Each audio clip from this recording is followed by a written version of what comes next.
ادفع بالتي هي أحسن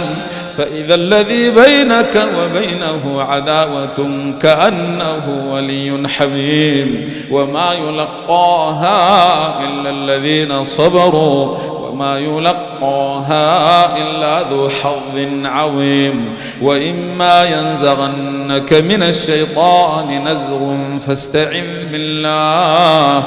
إنه هو السميع العليم ومن آياته الليل والنهار والشمس والقمر لا تسجدوا للشمس ولا للقمر واسجدوا لله الذي خلقهن إن كنتم إياه تعبدون فإن استكبروا فالذين عند ربك يسبحون له بالليل والنهار